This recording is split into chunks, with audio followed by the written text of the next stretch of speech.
Came out this morning to mow some grass. First thing I see, flat tire.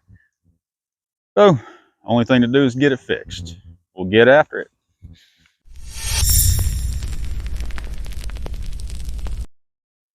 As you can see, sitting on a flat tire.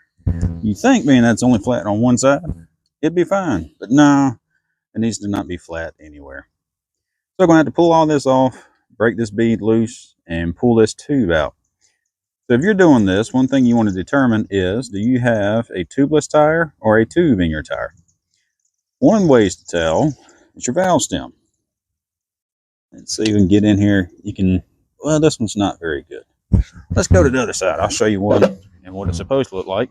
You can determine if you have a tube or a tubeless tire. There, this one's a little better. You can see how your valve stem sticks through. There's nothing overlapping that rim. This is a tubed tire.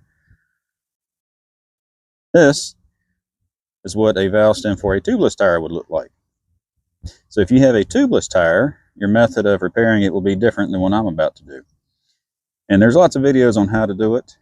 Typically, you would find the hole, say it's in the sidewall right here. You'd pump it up, you'd spray it, you'd hear it, and you'd use a plug kit to plug a hole. But that's not what I have. I have a tube in these tires. The reason I have a tube in these tires is the tires are, you can tell, getting dry rotted. And I was going to purchase new tires until I looked at the price of new tires. New tires are $100 a piece for a lawnmower. That's more than the tires I put on my car each. So I bought tubes and put them in over the winter, hoping I'd have a good spring. And I must have pinched this one when I put it in. So let me gather some tools. We'll get this off and get this tube out. Okay, got you up in the air. Safety shake. Yes. Okay. Now, let's get this tire off this mower. So, got my flat tire with the tube in it, as we determined before. Now what we got to do is get this tube out. First thing I'm going to do is remove the valve stem. The valve stem is that little part right in there. This is what lets your air hopefully in and not out of your tires. So I'm going to remove this. The reason for that is when I go pushing on this tire, if there's any air in the tube, it'll come out of this hole instead of stopping me from getting the tire off the rim. Cute little valve stem. Now, very important, keep up with this. Don't lose it like I probably will, because then you'll be looking for valve stems. The next thing we need to do is break this tire off the bead. I'll show you how I'm going to do that.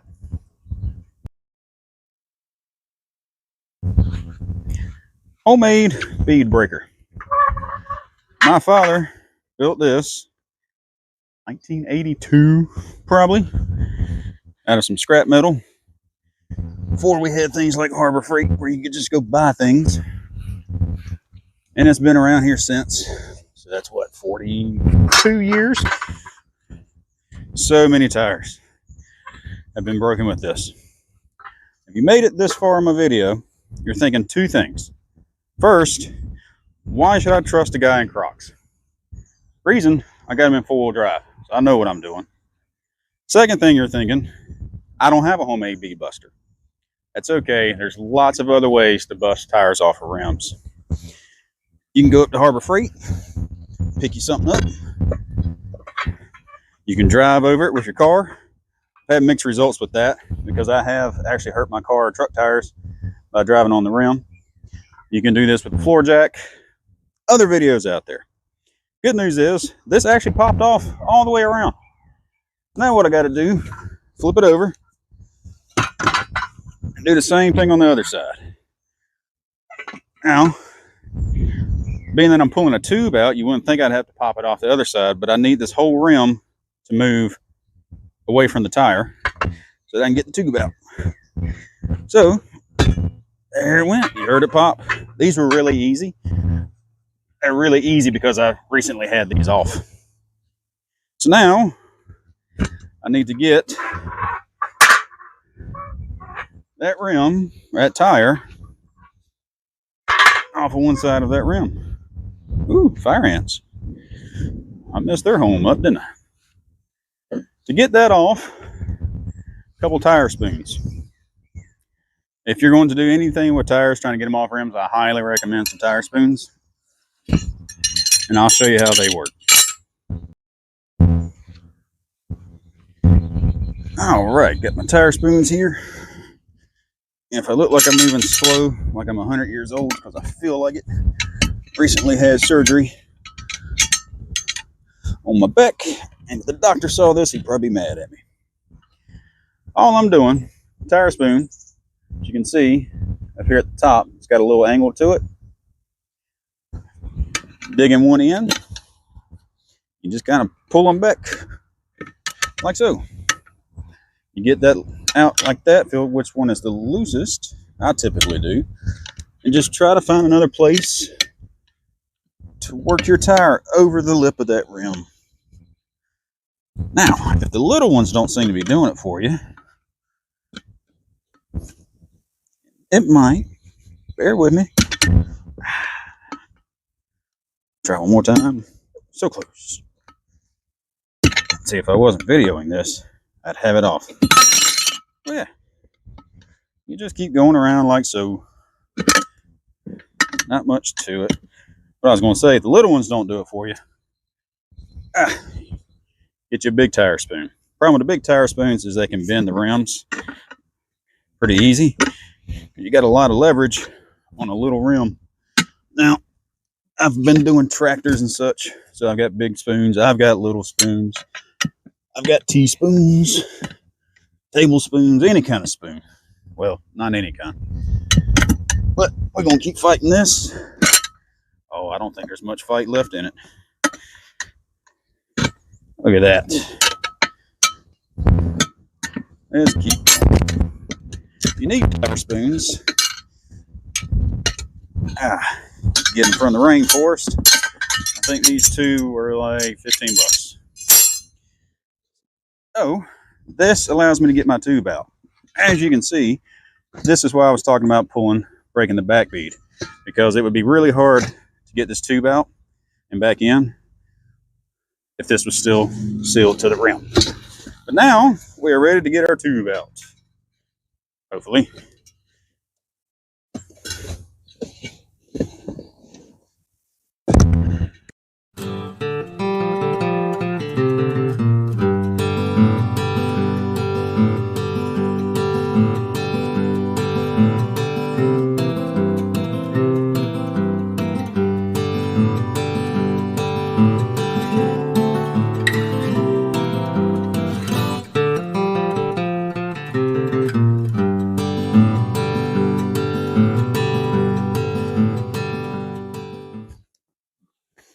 I mean, you will. Might as well go and give up. I'm going to win.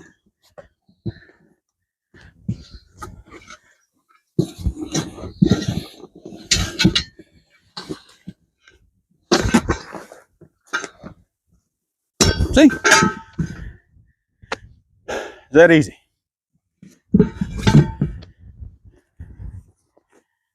The next step is going to be to find the hole that we know where to patch.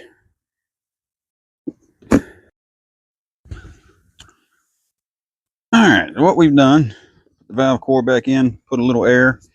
I have this flower pot I'm going to use to try to find air bubbles. Air bubbles will tell me where that leak is. And we'll just give it a moment. See no air bubbles. Let's go deeper. Try to get as much in as we can. And they'll come quick. You don't have to wait too long. I'll wait for it to settle a little bit. And then just keep moving on.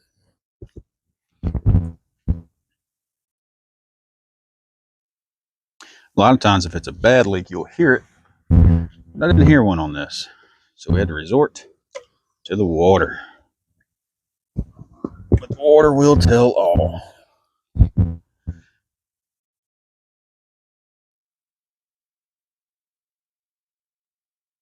And up to this moment, it told me anything. Oh, I hear something. I don't know if you can pick it up or not. I hear it going. Let's see. Better find it this go around. There it is. Can't miss little air bubbles.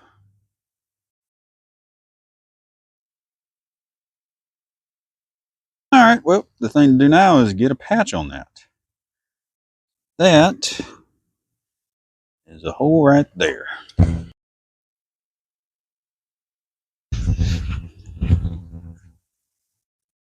We found our one hole using a pot of water. So now what needs to happen, let's verify. Should have been, there it is. You see my soap bubble popping up. We went all the way around, made sure there was only one hole. I hate to go through all this and find out there's more. But now what I need to do is get that patched. I'm going to take me a cloth, a little rag. Don't want to lose it, and I can barely see it. There, we'll put a mark indicating that it's that way. All I'm using here, a little Dawn power wash. It's good stuff.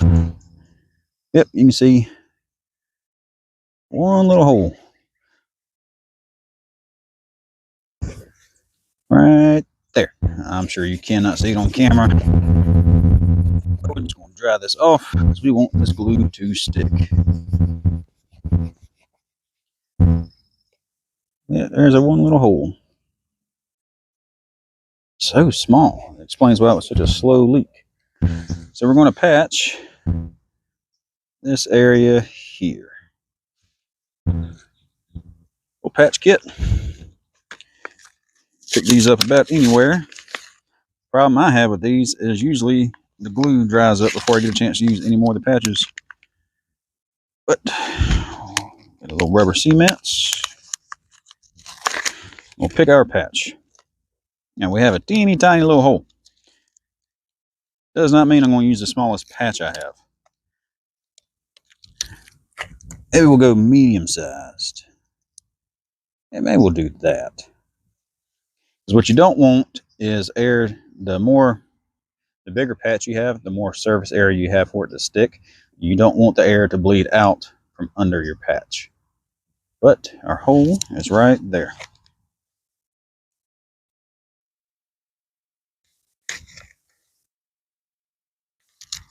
In your kit, you'll have what feels like a little cheese grater. You need to scuff up your tube. The tube is slick. It won't have anything to adhere to. So we're going to scuff this up pretty good.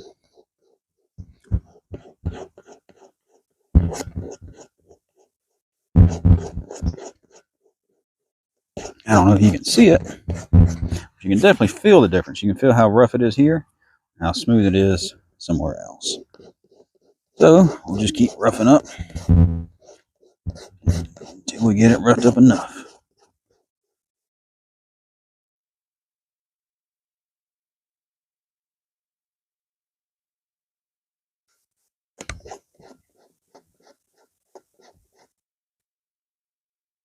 Again, you want to go outside the area that you think your patch is going to be.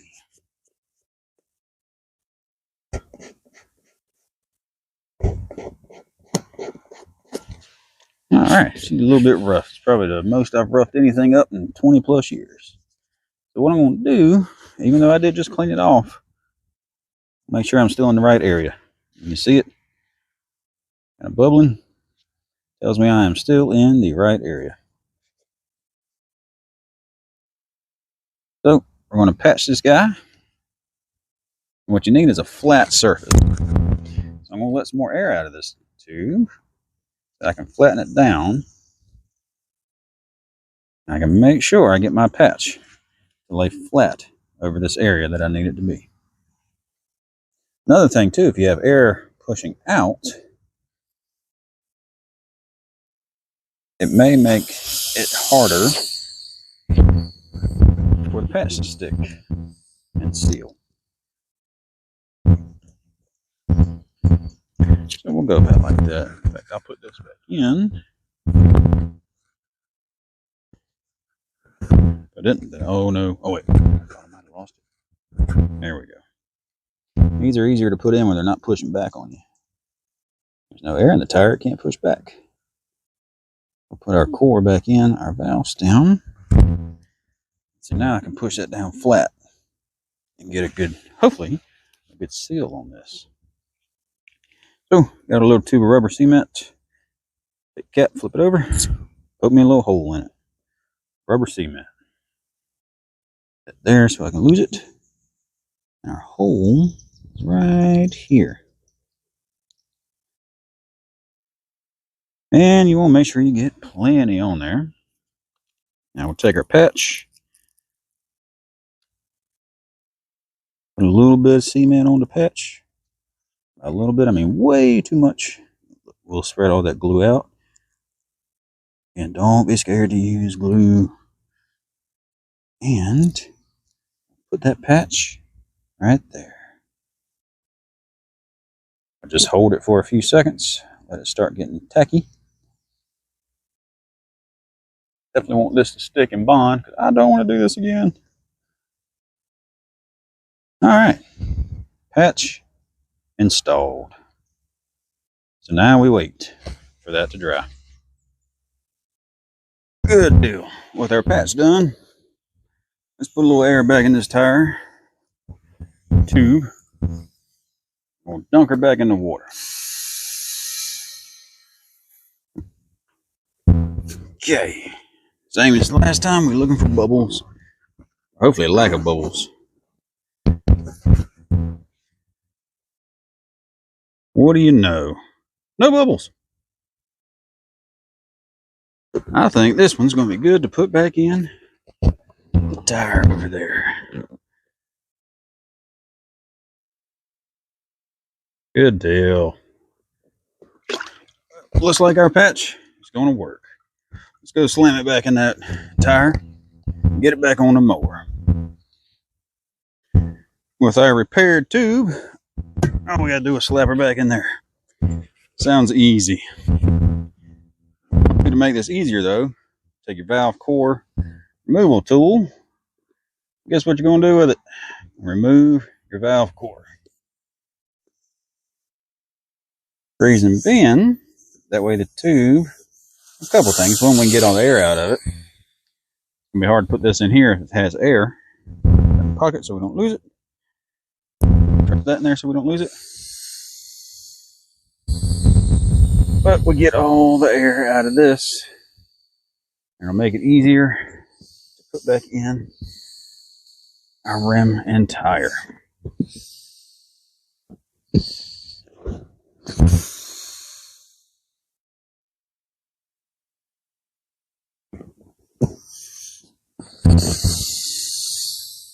keep getting air out of it. Sometimes they're hard-headed. Gotta force them.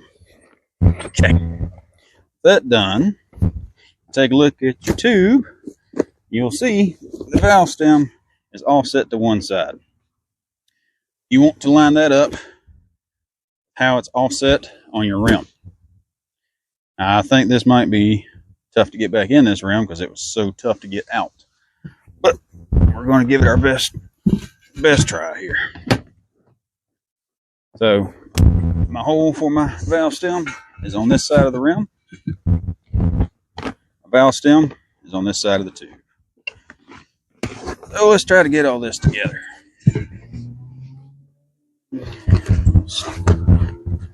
We'll start by put this in there, get you in there, you in there. Okay, get all you inside, and we need to get you over the rim, but also lined up with the core, or with the stem, I mean. So, just gently roll this back over the rim. Actually, let's back up. Because this one is so tight on this rim, I'm not sure why, because it is the right size. Let's get this through our rim. Get our valve stem through it first. What I'm going to do to make sure that this doesn't fall back in as I'm putting this on, take my valve core removal tool, use the other side, and it will screw onto our tube, our stem. So now I can push and do everything I need to do with this, and it won't slide back in. If it does go back in, I can pull it back with that.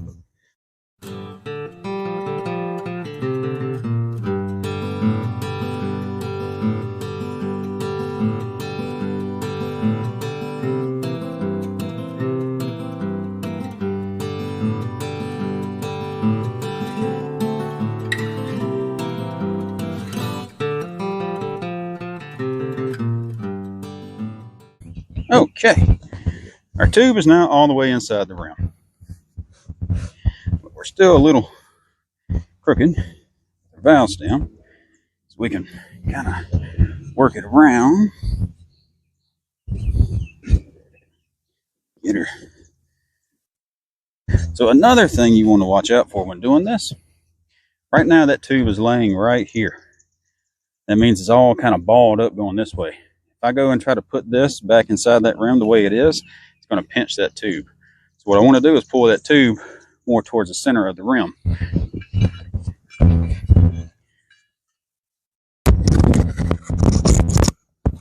Which isn't that hard to do at this point.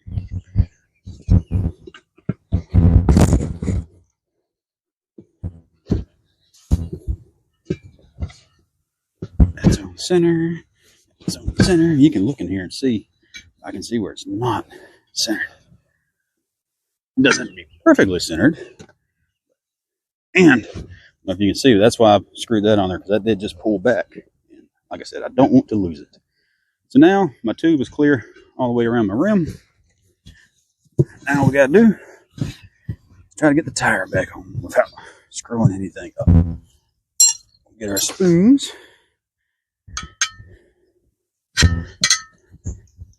Start fighting this.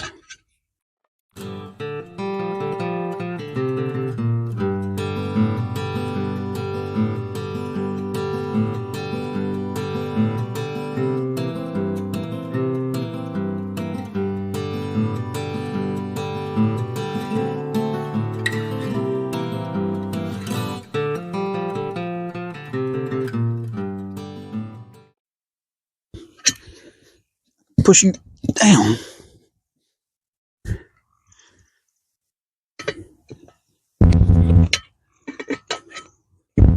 There we go. Didn't even need a big spoon. Just need to redo what I was doing. What had happened is it was sitting in this lip all the way around. It wouldn't give me enough give. So I pushed the tire down till it was on this part of the lip. And it gave me the give I needed. So looky there. Tube back in the tire where it belongs. Thank goodness I put that on the way I did. That would be really hard to get a valve stem out of if it got in there and got lost. So let's try to get some air in this tire without losing the valve stem.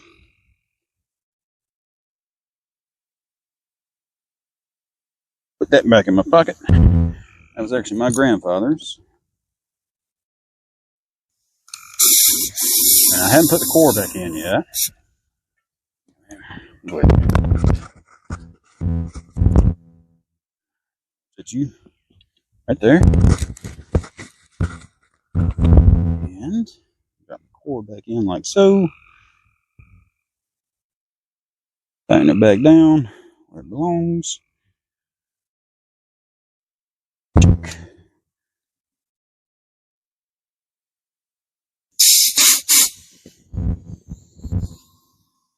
There we go. A little air in this. Hey. You go in there. See what you're trying to do, and I don't like it. Get back out of here. Okay,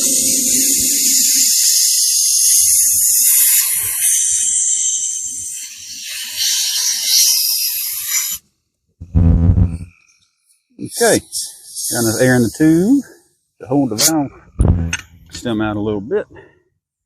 We're just going to keep pumping it up. Maybe our beads will seat the way we want. That one did. Flies in my face. How's the other side look? Backside hadn't seated fully yet.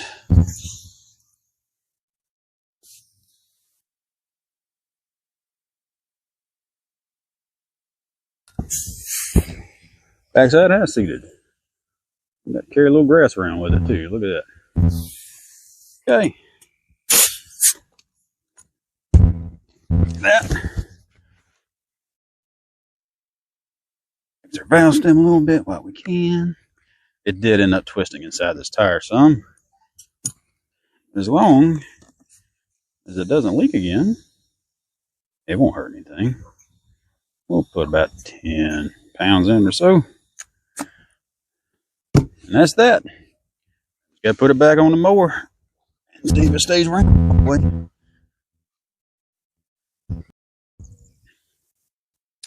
All right, let's get this tire back on this mower. Oh, was it high enough? Yes, it looks like it was.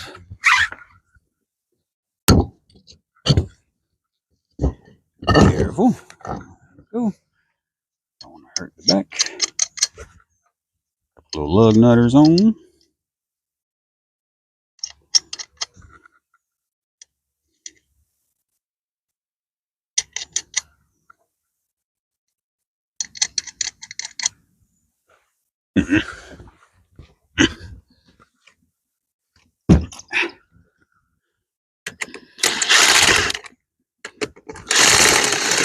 Treat it just like a car.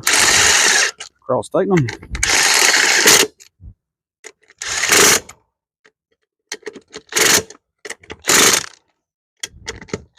There we go. Worked. Set that back up there so I don't have to bend over and pick it up. Now. Look at there. No longer flat on one side. I call it a success. I clean everything up. And after all that, we can go to work. All right. Appreciate you guys watching if you made it this far. I'll continue on doing these as long as people keep watching. Thanks.